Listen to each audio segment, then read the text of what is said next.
So really, my entire life of struggling with mental health issues, it's like everyone is deer in the headlights. Um, Nobody said anything at gathering, like go to a family gathering, and nobody knows what to say. And I know my mom did. My mom, she did not disown me because I was pregnant. She did not disown me because I was mentally ill. You know, she's a strong woman and she had her own problems with anxiety and panic attacks. So she did go to NAMI and she did the family to family. But nobody else did, you know, and nobody talks about it. I mean, at her funeral, I'd have gotten up and I'd said, my mom's a hero. Look what she did. You know, I remember one time she took me to the hospital and she said, the reason I'm doing this is because I'm your mother.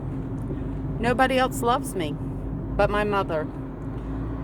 So one of my aims as an artist is to change that perception for the stigma, because the stigma is causing a lot of problems that people can't talk about it. But if you do go and learn about it, it's just so much easier to handle. I know my youngest two kids got some counseling on it, and they're a lot better with it. But people that don't get counseling, it's like any other illness. It's like leukemia or heart attack. I mean, there's scientific facts that you need to know. You don't eat cholesterol, you know, if you got heart problems or... But no, I don't want to go to family gatherings and have people look at me like deer in the headlights that don't know what to say. They don't know how... I don't think they're ugly or mean. I just think they're stupid. I'm like, you never went and checked it out because it's something you don't want to have to deal with. But I have to deal with it. I have to see a doctor. If I don't see a doctor, I'll be dead because I'll be on the street because I can't manage, even though I had 10 years of switching medications and probably 25 hospitalizations at least.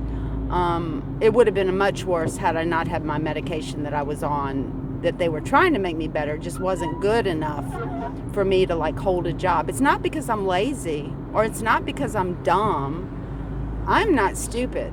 But I think it's the stigma of the mental illness that has pervaded our society and our world that is causing all this problem. I don't even think it's that they don't love me. I think they actually just have no clue how to relate to someone with a diagnosed mental illness. They just don't know what to say. There's NAMI to NAMI, and I suggest that my daughter Hillary, she won't do it. She's going to take it, the bull by the horns, and she's going to change my behaviors by giving me the silent treatment. It'd just be so much easier if she'd educate. She values education, but I guess she's just so scared, or maybe people have talked to her about it, and maybe they've given her misinformation. I remember a time when I needed a place to live, and I talked to them. I said, why don't you just go to your family and get everybody to contribute a little bit per month until I can figure this out? And my mom would absolutely not go talk to her family because they're so against it. Against mentally ill people. In the art world, it's not so bad because that's kind of normal. But in the private sector of life, I think it's life or death. There's a guy that was making $100,000 a year, and he could not tell people at work. And he could not tell people at work that he was mentally ill. But he went out and he mortgaged his house and bought a yacht. And his wife divorced him. Money spending, criticism isn't going to change that. You got to change your brain chemistry. People being negative to you because you're sick. It's ridiculous. And I hate it. And that is one reason I fight so hard. I don't say much, but I'm like, we have to change this world to understand chemical imbalances because of our stressful world.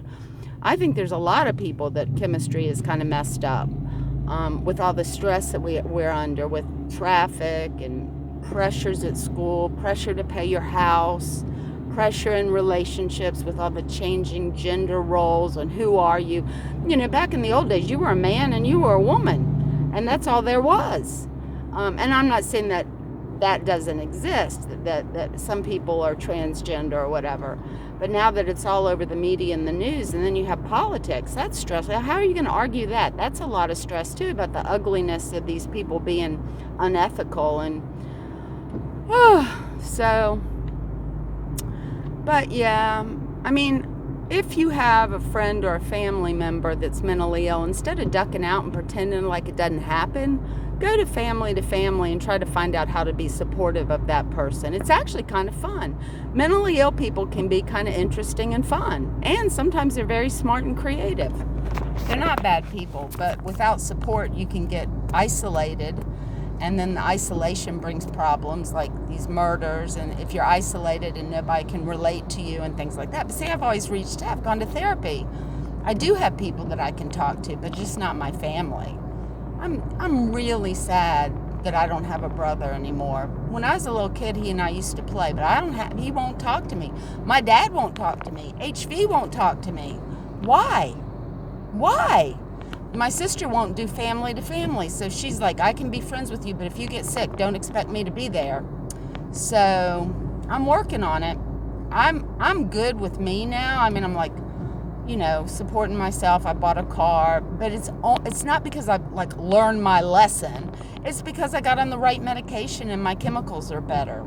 It's actually a chemical imbalance in your brain.